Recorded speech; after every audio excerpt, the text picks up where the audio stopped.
There are few creatures on this planet that can conjure up the emotions that a bear can. For some, it's a feeling of love, others admiration, and for a decent portion of the general public, it's downright fear. I'm walking right into a world of those emotions, feeling just a bit disadvantaged. West Virginia law prohibits the use of bait and dogs for non-resident hunters. Not to mention, it's also the late season, and the snow has come early to the mountains of West Virginia, so the black bears have deep sleep on their mind. The cherry on top, I've never bear hunted a day in my life, and I won't be taking a guide. It's time to dig deep and find out if I have what it takes to make this hunt a success. Welcome to the Greenway Outdoors. Hypothetically, they should come to it, poop all over the trail around the water. Surprised I haven't got one yet. Stuff like this were pretty common for where the bears actually den up.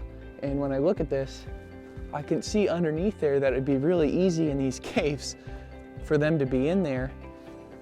We're right on a cliff here, and it drops substantially down to a river.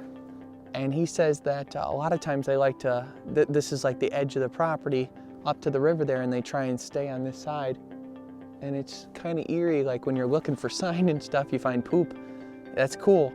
But when you're like, this is probably where they live, this is interesting. And this might be a good place to set up today, but I don't know, I wouldn't want to go in there.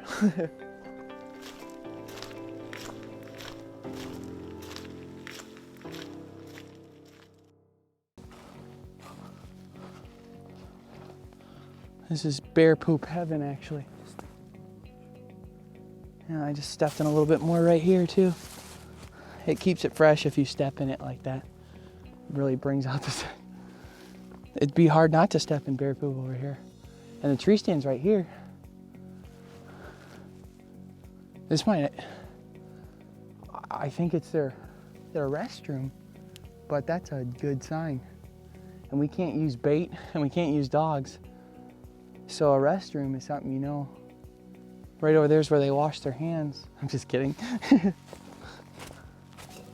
Honestly, I didn't plan on blind hunting like when I pictured like what the bear hunt would be, because normally if people blind hunt, they got a barrel of bait out here for a bear. And that's why they hunt from blinds and tree stands, and they just wait for them to come in and kill them. But in this situation, I'm thinking that just because there's so much bear poop here and I know so little, that there's actually a decent chance of one coming in through here, and that might be the right move. I will see you tomorrow.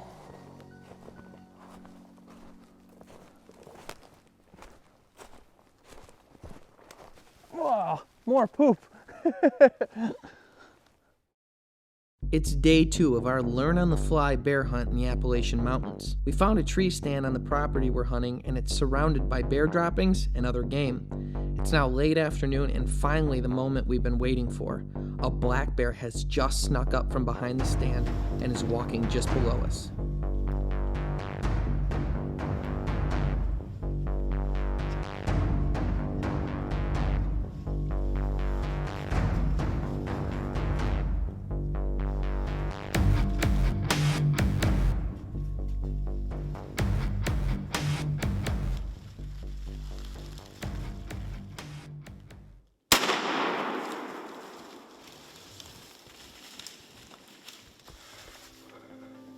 The overwhelming rush of energy hunters call buck fever is something better to experience rather than have explained. But the best combination I can think of to describe it is a mixture of shock, excitement, gratitude, humility, and stage fright, all rushing to your brain simultaneously, unearthing ancient and primitive emotions reserved specifically for those who harvest their own food and provide for their community. I know I made a good shot on this bear, but they are extremely resilient creatures, and it's standard practice to wait 30 to 45 minutes before trying to recover the animal. Due to nighttime fast approaching, I make the judgment call to only wait 15. After tracking the bear about 100 yards, I spot him ahead of me and have to spring into action.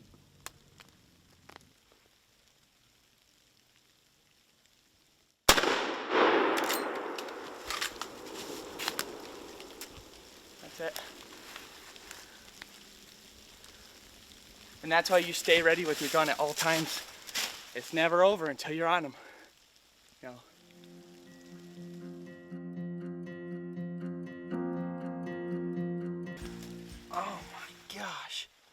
I can't believe this is real. Fur is so nice, I can't even believe it. Today's hunt can really only be described as special. The odds certainly seem stacked against me, but in the end, an incredible opportunity presented itself. Bear hunting is often a controversial topic. Where I was hunting in West Virginia, there is a very strong and robust population, and its health is closely managed by funds brought in from the hunters who harvest them. It's a well-balanced circle between the hunters, their dollars, and the bears, with each piece relying on each other. In Genesis, God said, "Rule over the fish of the sea and the birds of the sky, and every living creature on the ground." Yes, God did give us dominion over all creatures, but a true hunter and conservationist knows we must contribute to protect and manage our natural resources. That way our gift from God will be a present to the future.